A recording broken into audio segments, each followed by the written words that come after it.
New York Giants fans, I know that some of y'all have been seeing these cuts come out and you seem to be unhappy.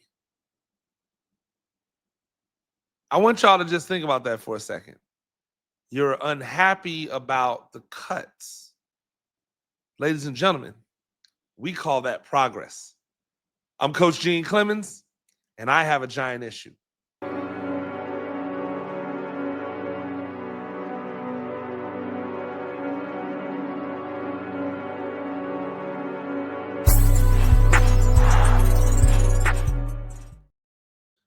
Ladies and gentlemen, welcome back to another edition of A Giant Issue. I am Coach Gene Clemons, New York Giants on SI. That's where you get all of your New York Giants news and information. Make sure you go over there, check everything out what we're doing right now. It's a ton. It's a lot. You're going to want to see the cut tracker until they post the official roster. Got to go there and see what all the rumors, what everybody's saying, what all the things are going on. But without further ado, I just want to pay off what I said in the teaser at the beginning. When was the last time that you were truly upset about the cuts that were being made on this team? When was the last time you could say, hey, I just don't know if they cut the right person because this person had a good preseason and this person had a good training camp and this person performed well? When was the last time that you found yourself questioning the cuts? When was the last time that you were thinking about the fact that other teams are going to be going after the people that your team cut? And if the answer is, hey, Coach Gene, I can't remember the last time I was really upset or questioning or thinking about it twice or kind of bummed out that certain people would no longer be here because they were cut, then ladies and gentlemen, your team has arrived at the place that every team should be at if they want to be good. It's impossible on a 53-man roster to keep everybody. And so on a team that's good, you're going to have to cut people. Ta-da! And on those teams that are good, when you cut people, you're going to cut people that are good. Ta-da! Some of it's going to be because of draft capital. Some of it's going to be because of contracts. Some of it's going to be because of age. But on good teams, right? On good teams, players get cut that are good because that good team can afford to lose them. So I'll start with the first person that I know a lot of people were probably sitting back and going, my goodness, I cannot believe that the Giants cut him after the preseason that he had. Greg Dulcich. Greg Dulcich, the tight end who used to be with the Broncos and came in and while he was with the Broncos, he had a lot of injuries. But then also, they had a coaching change, and I just don't think he was Sean Payton's cup of tea. And so he flamed out in Denver, and he came over to the Giants and started lighting it up, right? And that's where this entire thing starts at, because it's not like Greg Dulcich had an okay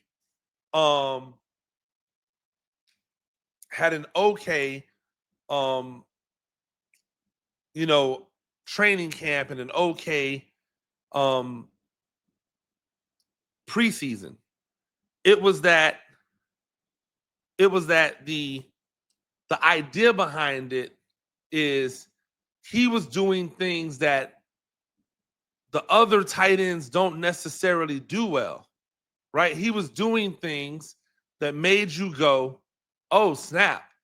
He can bring a dynamic that we don't have here.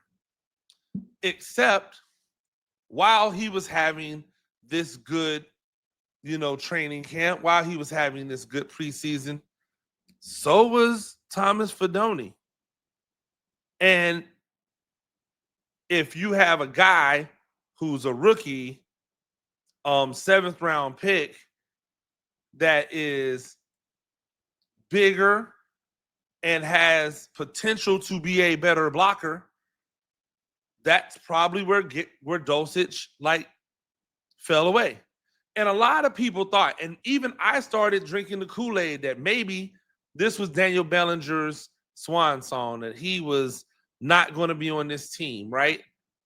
Because I fell for the fact that Greg Dulcich, as a pass receiver, was better than what Daniel Bellinger is. But is he better all around than Daniel Bellinger is? Is he going to be a help on special teams like Daniel Bellinger is? Is he going to be able to block like Daniel Bellinger is? I'm not saying Daniel Bellinger is the greatest blocker. I've actually made posts about his blocking being suspect sometimes.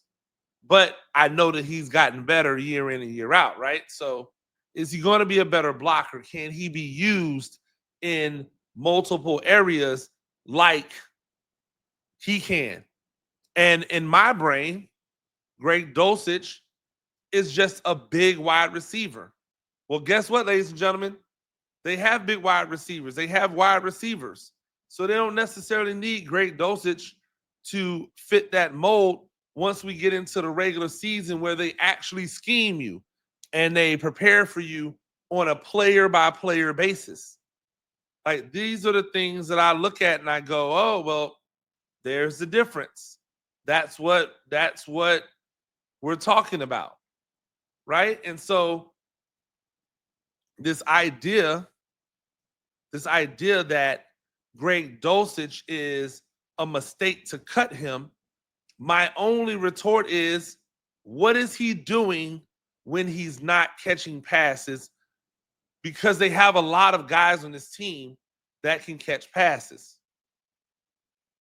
So as much as he lit it up, I think he might have led the NFL in touchdown receptions this preseason. As much as he was a factor in preseason, we have to remember that preseason is only a part of the entire structure.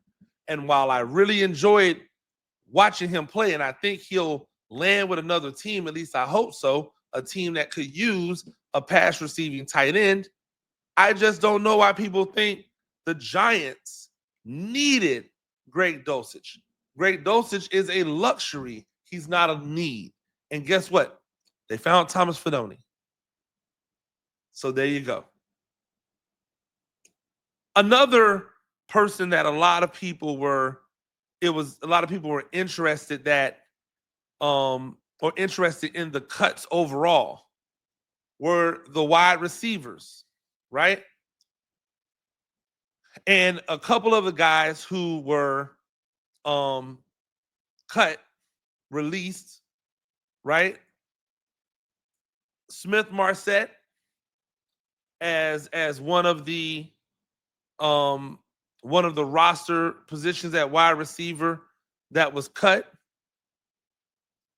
Darrell Washington, one of the wide receivers that was cut. And the interesting part about those two dudes being cut, right? Interesting part about those two dudes being cut is that both of those two dudes offer special teams return value. But did you watch? Like, did you see the way that Gunnar Olszewski looked this preseason? Like, when you look at the way that he looked, when you consider what he looked like, I can understand why they might have said, hey, those guys are redundancies. Like, because I don't know if a lot of people knew that Gunnar Olszewski could be that good as a slot receiver. He really played well. He didn't have some of the mental errors that Washington had. And I think he probably had more consistency as a receiver than Smith-Marsette had. right? And so the thought process for me is like, yeah, those two dudes could have been dynamic pieces for the Giants, but how much? Because we're saying all of this with knowing that Wan'Dale Robinson is back, with knowing that Malik Neighbors is out there, with knowing that Slayton is there, right? So if those three are your first three, and then you still want Hyatt to be Hyatt, then in my mind, right? In my mind, where are we going with these ideas, right? Because you can't have all three of them on the field at the same time. It's not like you're going to have three returners out there all together. It's not like they're going to bring a ton of value as wide receiver 6 and 7 or whatever it might be. And then you got to think about the fact that there's a bigger body wide receivers that are going to help on special teams that are not returners, right? Guys who are going to go and tackle people, guys who are going to block. Like those guys come from wide receivers as well. And so when you just start looking at the numbers, it makes sense. Now, could those guys be back in some capacity in the future? Absolutely. But I think that watching Gunnar Olszewski perform in the preseason, he seems to be fully healthy again after the year where he took the job and then he got hurt. Like, I can see the Giants going, no, this is the guy that we want as our punt returner. This is the guy that we want as a backup to a Wan'Dale Robinson, to be in the slot, kind of doing all of that tricksy stuff and catching the ball and running in open spaces. He has some of the surest hands on the team. I think that that's what they thought. I think that's where their brain was. And I can't necessarily say they're wrong for it. So although some of this wide receiver room right now doesn't look overly sexy outside of Malik Neighbors, I think that they all fill a role that the New York Giants want, right? And I don't think they're done, because I still don't think Bo Collins survives.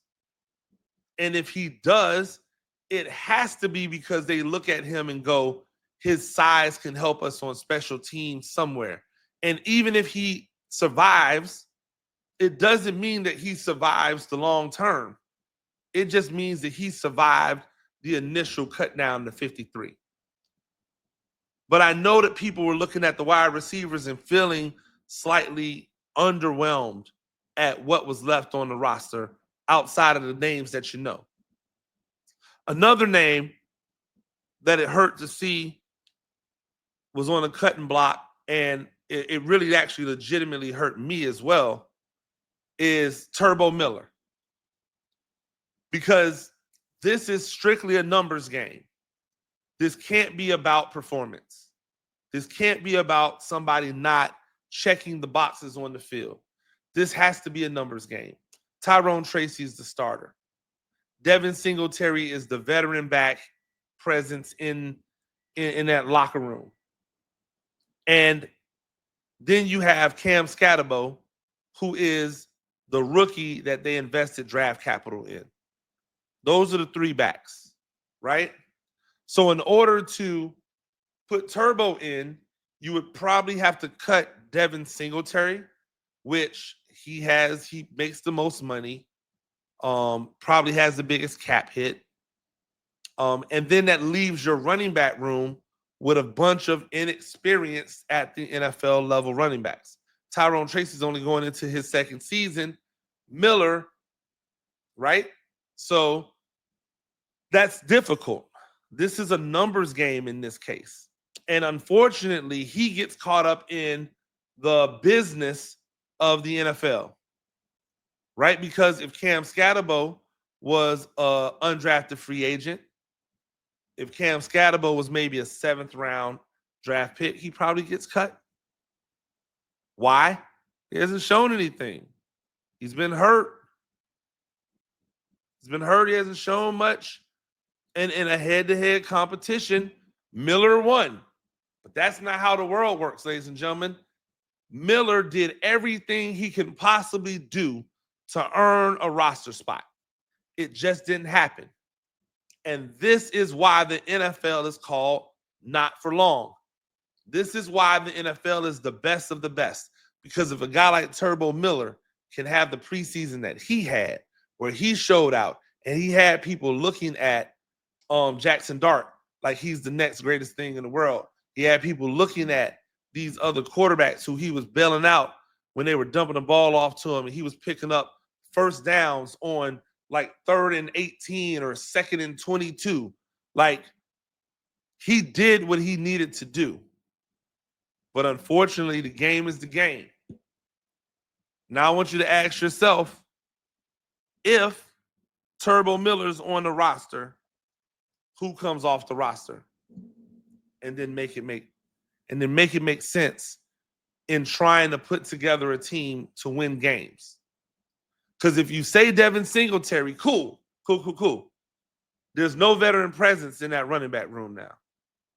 Zero. Nothing. Right? So you're willing to sacrifice a veteran presence to have 3 second year and or rookies in the place? Like, is that what you're really willing to do? Or can we just acknowledge the fact that this is difficult? This is a tough decision. And Turbo Miller is the odd man out because Turbo Miller doesn't have the same level of off the field value as the other 3. It's tough. If it was easy, everybody would do it.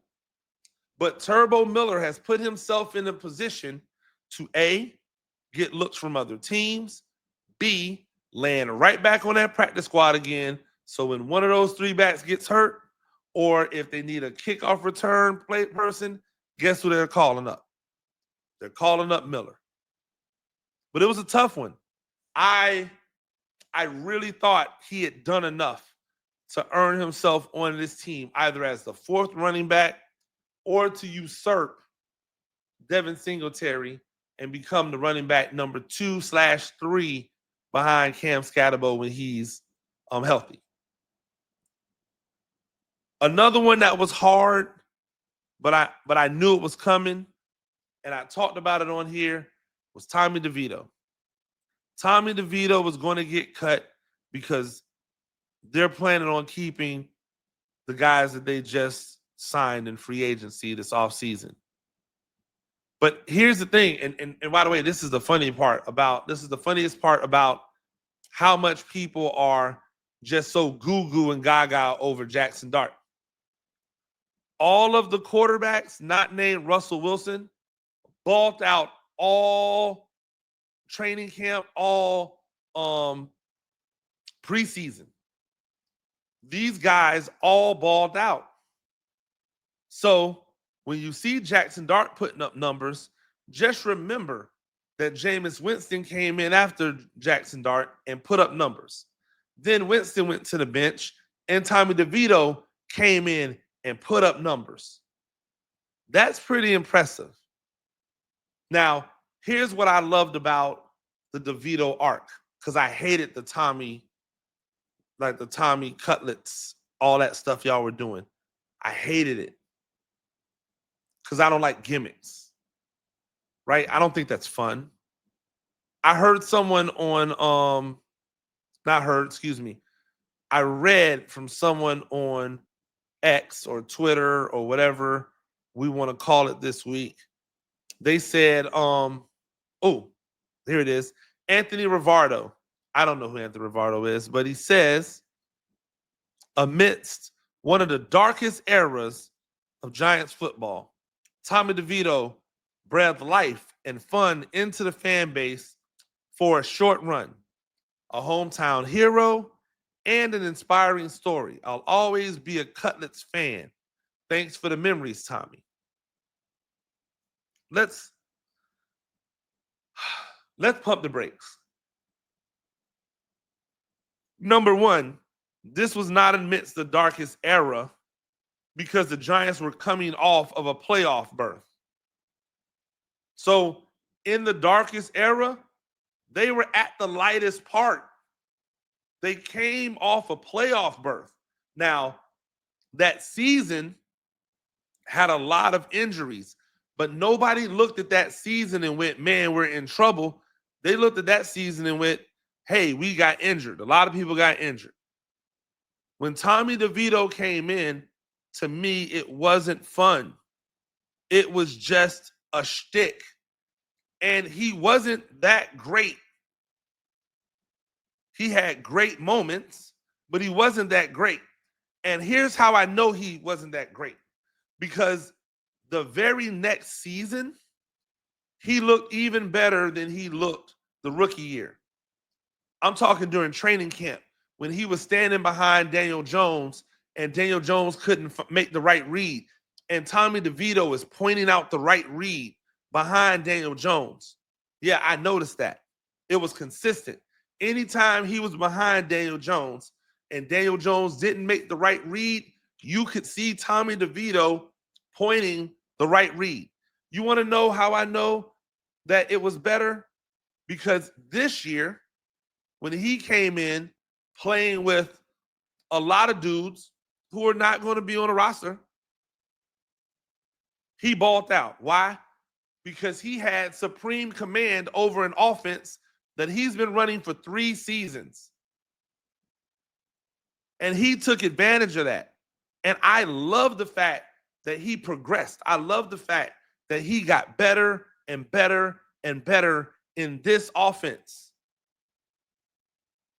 But I knew when they brought in Jameis Winston and then they doubled down and brought in Russell Wilson to make him the starter, then they tripled down and drafted Jackson Dart. I said, well, that's it for Tommy DeVito. I thought he would get cut before you even got to training camp or traded before you got to training camp. But they did Tommy DeVito a big solid. You know what they did? They gave him enough minutes at the end of every game to put together a reel to show his mastery of RPOs, to show how he has more poise in the pocket, to show he still has athleticism, to show that his arm has grown, to show that his accuracy is better, to show that his decision-making is better. They gave him a wide berth. Why? Because when he came in, they kept throwing the ball. Remember, these Giants, they threw for over 300 yards in every game. Over 300 in every game. And as I've said before, we all know it wasn't Russell Wilson because outside of the 80-yard pass that he had, it was 20-something yards before it, 20-something yards after it. The rest of those stats throughout the preseason, they all come from the other 3. So it's an applause to Tommy DeVito. Now, let's find out what his worth is. Because I said that Tommy DeVito wouldn't clear waivers. That I thought that Tommy DeVito would get snatched up for waivers. But maybe people will just let him clear waivers and then decide to sign him. I don't know. I'm anxious to see what happens. Kenny Pickett was able to get traded for a 5th-round pick from the Browns, which is why I was telling people that I thought it was crazy that people thought that they could just trade Tommy DeVito because, number one, Tommy DeVito has to get cut. So why would I trade for somebody that has to get cut unless I don't want to be in a bidding war or I don't want to have to compete for him with other teams, except who knows how many other teams need a backup quarterback. Some of these teams are really happy with the crappy backup quarterbacks that they have. I'd like to use the example of the Buccaneers as something that everyone should remember. Kyle Trask was in the Buccaneers offense for multiple years, right? Teddy Bridgewater came off the street and within 3-4 days of being with the Buccaneers, went out there and put up 2 touchdowns and 100+ yards. That was the end of Tom. That was the end of Kyle Trask right there. So there's a lot of teams out there with bad backups that just are happy with the bad backups until they just magically fall into a good backup situation. So Tommy DeVito might have to wait a little bit, or when he clears waivers, now he can go shopping. I'm going to be looking to see what Tommy DeVito's career ends up. Do I hope he ends up back on the practice squad again? If I'm being honest, no. I don't hope he ends up on the practice squad because I want him to find a real job where he gets paid like somebody on a 53-man roster and not like somebody on the practice squad. Like, that's my hope for him. I think he's earned that. I think he deserves that. I just don't think there's a place for him on the Giants unless they trade Jameis Winston, and that's in a completely different pod. Like, that's a completely different thing. But it was a bittersweet end to watch Tommy DeVito light it up in his last preseason game, knowing that he was going to get cut. Right? I think that was something. The last guy that people seem to be a little miffed about getting cut, that I had no problem with getting cut at all, is Elijah Chapman, sorry.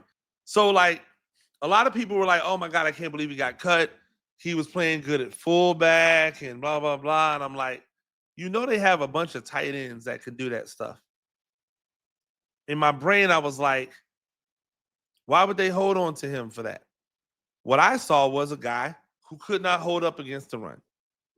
And if you're going to be an interior defensive lineman, you have to be able to hold up against the run because they don't need interior pass rushers. They got those. They've got that handled. They need guys who are going to be stout against the run on the inside. And the guys that they brought in have been led better. It's not sexy, but it's effective, right? So the guys that they brought in on the inside as free agents are going to get the opportunity to play, or at least to be on this roster, because that's what they brought them in to do. They brought in two dudes to be interior defensive linemen to help stop the run, and they've been helping, at least in the preseason. We'll see what happens in the regular season. But it's hard for me to look at Elijah Chapman and be sad because it was a long shot for him to make the team last year. He made it and then didn't really make a name for himself during the regular season. There was nothing that really stood out to me that he did that I went, wow, they really found something. Nope. He was right back into training camp as somebody who was projected to be cut. If he had done something and he was a factor, they're not going out and signing 3 defensive linemen in free agency. They're not then going to double down and get another defensive lineman in the draft if he had been doing what's necessary for him to continue to show he's not a fluke. So, yeah, I mean, shout out. I hope you end up on the practice squad roster or end up on another team and, whatever. Like, maybe there's somewhere that needs a situational pass rusher that he could go in and play, but it's not what the Giants need. There's tons more cuts, ladies and gentlemen, and a lot of other things to get to, but those are the things that I had saw. I wanted to be able to come to you because I know that people were questioning and mad and upset or just like bummed out about the cuts. And that means we have arrived, ladies and gentlemen. That means the Giants are on the right track. Because if you're going, yeah, of course those dudes are cut because they're terrible. Guess what? Not on the right track. But when you start cutting quality players, that's when you know your team's on the right track. Make sure you go over to the New York Giants on SI. Check out everything that we're doing over there. We really do appreciate it. Come over here to the New York Giants on SI YouTube channel. Hit the subscribe button. And wherever you get your podcast, go on ahead. Make us a listen every single day. New York Giants on SI. Until next time, I'm Coach Gene Clemons, and I have a giant issue.